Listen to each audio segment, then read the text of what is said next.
Ngayon naman at naisip ko na magluto ng bilo-bilo para sa merienda. Panoorin niyo 'to mula umpisa hanggang dulo.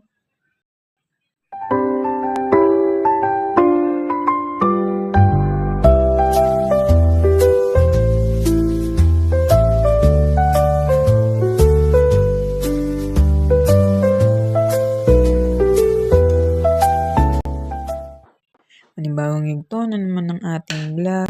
Samahan niyo ako na magluto ng bilo-bilo. Ginataang bilo-bilo naman ang naisip kong merienda. Siyempre tara, samahan niyo ako na magkayod muna. Hindi kasi talaga ako nagpapakayod ng nyug sa palengke. Gusto ko kasi ako yung nagkakayod. Nag-enjoy kasi ako nung pag ako yung nagkakayod ng nyug. Ayan, sige, pahirapan ko lang yung sarili ko. Mas maganda kasi kapag ganyan, mas nag-enjoy ako sa pagluluto. Kasi lahat ako yung gumagawa. So, yan, natapos na tayo magkayod. Nagpainit na nga pala ako ng mainit na tubig. Lagyan na natin ang ating gata. Tapos niyan, pigaan na natin. Nagdagdag pa nga pala ako ulit ng tubig. Pagkatapos niyan, ayan, piga-pigain lang natin para lumabas yung katas ng gata. Pagkatapos yan, pigain na natin para makuha na natin ang kakang gata. Nga pala mga kamaskarap, ito nga palang version ko ng pagluluto ng ginataang bilo-bilo. Ito lang yung nakuha ko o nakita ko sa pagluluto ng lola ko. Siyempre ginaya ko lang. Ngayon ako na magluluto. Ngayon malaki na ako. Kaso hindi ko na siya malulutuan. Sayang at hindi niya na matitikman ang luto ko dahil mahimbing na siya na natutulog ngayon. Di bale, gagalingan ko na lang nito para naman sa kasama kong tamad dito sa bahay. Siya na lang yung titikim. At simulan na natin magbalat ng ating kamote, guys. Unti nga lang palang kamote ilalagay ko.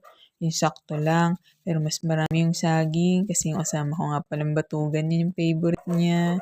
Nga pala guys, yung ilalagay ko nga pala sa ginatang bilibulo. Yun lang palang kinakain namin. Hindi ako maglalagay ng hindi namin kinakain kasi sayang lang. Gustong-gusto ko nga pala sa ginataang bilo-bilo, yung sabaw at ang sago lang, pati nga pala yung bilo-bilo, yung bilog-bilog na malagkit, yun lang kasi yung kinakain ko. Ayoko kasi minsan ng kamote, pag trip ko lang kakain ako, lalo na yung saging, hindi ko masyadong trip yan. Kaya ang lalagay ko lang dyan, kung ano lang yung kinakain namin. Di rin nga pala ako maglalagay dyan ng langka, ayoko kasi ng lasa ng langka sa bilo-bilo. At ayan, at next na natin ang pinaka-favorite ko sa lahat, ang glutinous rice. Yung gusto talaga yung nagbibulot-bilot ako niyan, yung binibilog-bilog. Naalala ko tuloy ng bata ako, noon ginigiling pa yung mga ganyan.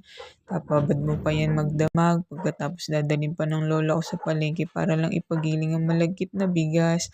Pero ngayon, meron ng powder na ganyan, madaling-madali na lang gawin.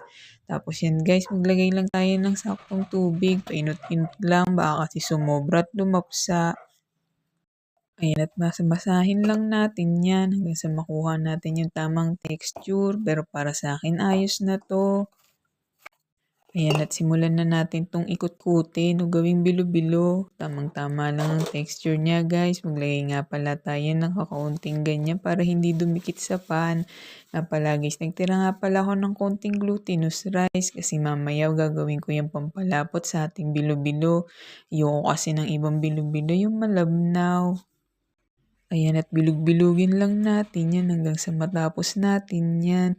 Yan nga pala yung dinamihan ko at saka yung sago. Kasi yan yung favorite ko sa lahat. Gusto ko rin naman ng kamote, kaso minsan hindi ko trip kainin yun.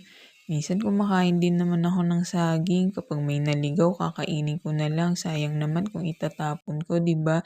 Pero kung pwede kong ipamigay, ipamimigay ko. Yan, at balitan na natin ang saging na saba. Tapos niyan, saktong hiwa lang yung gagawin natin dyan. Pasensya na nga pala kung maingay nga pala ang aking background. Meron kasing gumagawa sa kapitbahay. Habang nga pala naghihiwa ako ng saging na saba, isinalang ko na nga pala yung pangalawang piga ng gata para kumulo na siya. Kasi mamaya ilalagay ko na yung saging at ang kamote magkasabay na. Ganyan kalaki nga lang pala ang gusto kong hiwa sa saging na saba. Ayos na yan. Pero kung kayo magluluto, depende sa inyo anong gusto ninyo.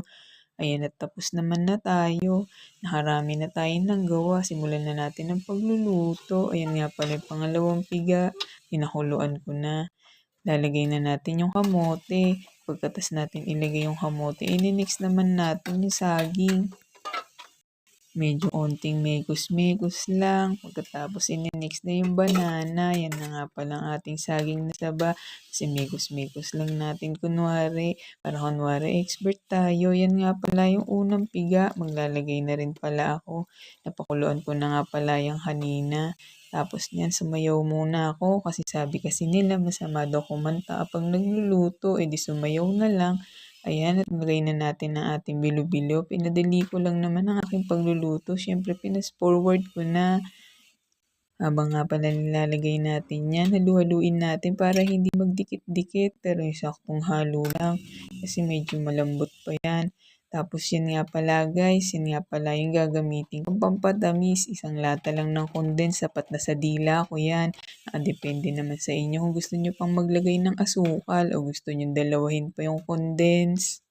Iba-iba naman tayo ng panglasa, pero para sa akin sapat na yung isang condense lang kasi nga hindi naman ako mahilig sa matamis. Tapos ilagay na natin yung sago. Napakasarap talaga ng luto ko. Yan ay pamana ng lola ko. Naglagay na nga pala ako dyan ng pampalapot. Di ko nga pala nakuhanan ng video. Akala ko kasi naka-on. Yung pala hindi. Pero ayos lang yan. Kwento ko na lang sa inyo. Kanina malabnaw yan. Pero yung kanina tinira kong glutinous, nilagay ko nga pala dyan. Tinunaw ko lang sa isang tubig. Pagkatapos ibinuhos ko dyan. Tapos ayan, okay na yan. Malapot na siya. Siyempre ito yung pinaka-favorite ko sa lahat. Yung tikiman portion. Kaya tara tikman na natin yan. Kung di pa nga pala kayo na-subscribe, subscribe na pala kayo. Sa mga na-subscribe naman, thank you very much. Tara tikiman time na. Unti nga lang pala yung kinuha ko. Hindi kasi ako masyadong mahilig sa bilo-bilo kapag mainit. Gusto ko kasi yan malamig. Mamaya magpapalamig ako at ilalagay ko sa freezer para lasang ice cream. Kahit nga pala malamig dito sa Baguio, gusto ko pa rin malamig yung ginataang bilo-bilo ko. Yan ang trip ko sa buhay. Tara kain tayo. Nice. Napakasarap talaga ng bilo-bilo. Ito talaga yung pinakamasarap na luto. Siyempre, ito yung version ng lola ko. Ginaya ko lang. Siyempre, mas masarap yung luto ng lola ko. Kaso alangan namang gisingin ko para magluto. Nakakatakot naman. At dito na nga pala magtatapos ang ating vlog. Maraming salamat pala sa nanood mula umpisa hanggang dulo. Siyempre, huwag niyo kalimutan na mag-subscribe. Lalo nang i-hit ang notification bell button para lagi update sa video ni Maskarap. Bye-bye!